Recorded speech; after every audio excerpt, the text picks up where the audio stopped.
Okay, this is the DuPage County Zoning Board of Appeals. We're here for a special recommendation meeting on our text amendment. It's 5:30. Let the record reflect that all of the members are present in person. And this is a countywide ordinance impact. So I'll take a motion from any of the members here. I move to adopt the text amendments as presented. Is there a second? Motion by Mr. Ketter, seconded by Mr. Murphy. Let's go to discussion on the motion. Ms. Andrews. They'll have you know what? I'm sorry, because your back's to me. Oh, okay. If you just face this way, use the microphone. Thank you. Yeah, it's on the TV. So I have issues about, not about the concept, but Paul, I need your answers on the issues of donut holes, different places where they're surrounded by incorporated, and say a incorporated community municipality is opting out. I just think it's unfair. I know why we have to do this, and I understand that, but I just don't think it makes sense. I'm not familiar with donut. The circle. I mean, I looked at the map. And I was going through things, and in my township or the district I represent, there's areas, especially in Lyle Township, where they're surrounded. It's unincorporated, surrounded, and you know it's how and the communities are opt out. But you're going to allow then the county to come in to an area that it just doesn't seem right to sell when someone opted out. And I get all the other stuff. That's fine. I understand. I'm not picking on the topic. It's just where it's located. And then there could be issues of, municipalities then going into grabbing different areas and can't supply water, different things. And especially if the community has opted out, why would they give water to this area? So I think it causes a lot of issues. I may be the only vote on it, but I wanted to state that for the record.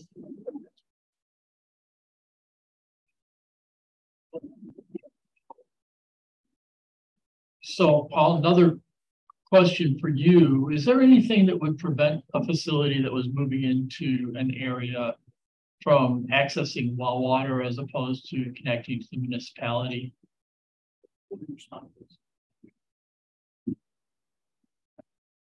So to that question, the county does allow for development on septic and well for certain types of developments. This type of development, land use would be allowed to be developed on septic and well. It doesn't require public sewer or water.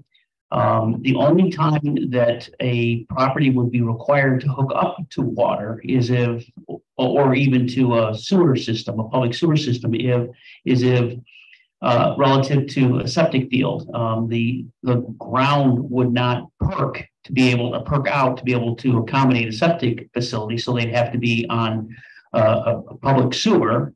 And if they needed to be on the public sewer and the only available public sewer was the municipality, they would have to get that sewer from the municipality or from a sewer district. And if that required annexation, then that would take the property out of our jurisdiction. That is not exclusive to this type of use. It's required for any type of use. In addition, relative to developing on a well, this type of land use would be allowed to develop on a well. The only time that there would be an issue with a well is if there was contaminated wells in a certain area. There is some state law that requires that a municipality cannot withhold water to a development via annexation. They would have to provide that if the developer or the property owner was able to show that the well on their property or that the well on their property was contaminated. Then the municipality can't use annexation or forced annexation to relative to a water supply. But the key answer here is that this type of land use is permitted to be developed on a private septic system and a private well. Great, thank you.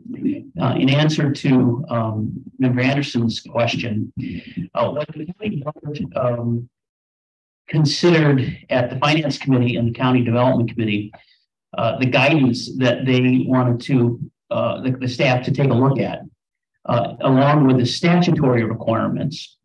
The county board members were also concerned about exactly what you were talking about. These pocket, or as you refer to them, donut holes. I think the mayor of Lyle referred to them as donut holes as well. Areas of unincorporated that were generally surrounded by municipal territory, and also within boundary agreements and planning jurisdictions for municipalities. The county board considered that, and to address that concern, the county board requested that the staff look at properties that were on major roadways that generally did not traverse through the downtown cores of municipalities.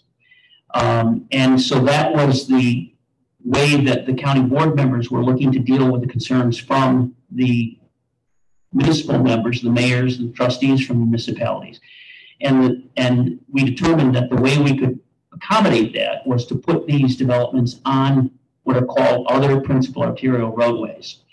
For the most part, other principal roadways do not run through the downtown cores of municipalities. They generally run on the outskirts of the downtown cores, and also on the outskirts of the municipalities, between the borderline of one municipality and another municipality.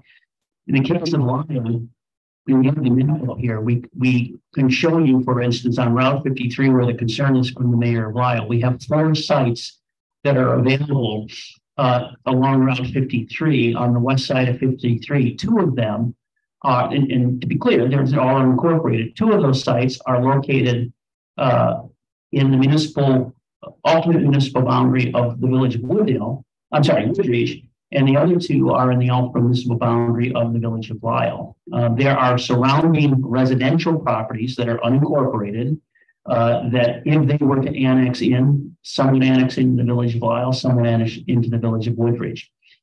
So we don't discount the fact that that is a concern from the municipal members, but once again, the way that the county board chose to deal with that was to put these on major arterial roadways, and that would mitigate the concerns of the municipalities.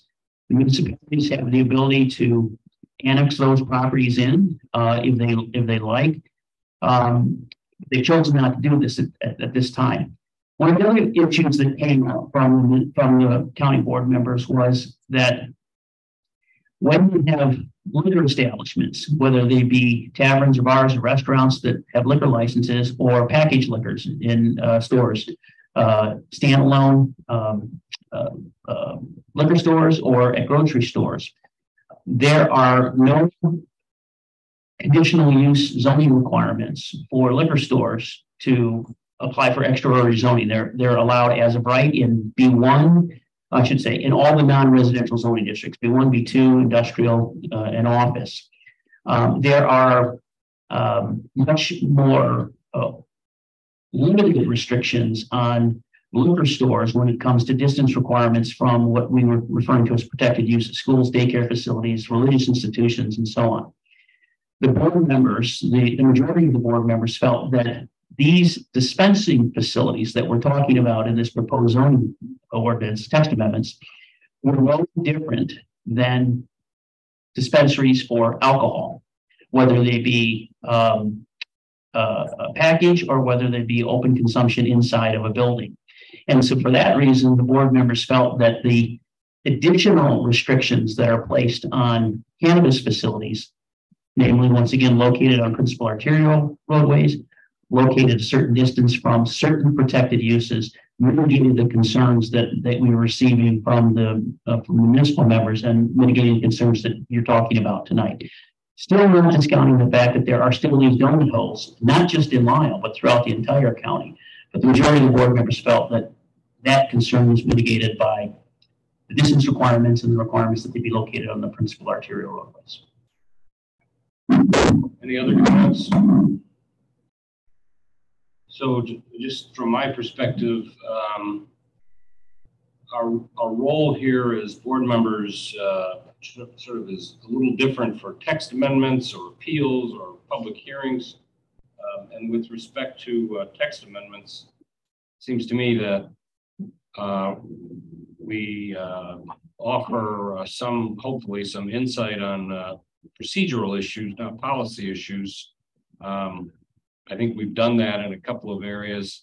I think this is extraordinarily well done, presumably by the staff. My question about permitted use versus conditional use seems to have been well considered by the development committee. The donut hole issue seems to be well considered, and I think I'm ready to go. So if there's no further discussion, let's call the roll on, well, we don't have a motion yet, do we? No, Oh, yeah, we do, I'm sorry. So let's call the roll on the motion. Member Cutter, aye. member Murphy, member Anderson, No. member Schultz, Aye. member Moran, Aye. Chairman Carthon. Aye. The vote is 5 in favor and 1 opposed, and it'll proceed to the county development committee with that recommendation. We don't have any public comment. Okay, well, we're adjourned. We'll reconvene at 6 for our public hearing. Excuse me. Yeah. We had 2 minutes to vote on as well. Oh, I'm sorry. I pay attention to that. Okay, so let's take the a motion on the 2 minutes, the July recommendation meeting, July 7, and the zoning 22/00034 Silvacom. I move to take the minute and I'll present it. Motion by Mr. Ketter. Is there a second? I'll second. Second by Mr. Moran. Any discussion on the motion? All in favor of the motion, please signify by saying aye. Aye. Any opposed? Motion carries. Thank you. Now we're adjourned. Thank you all.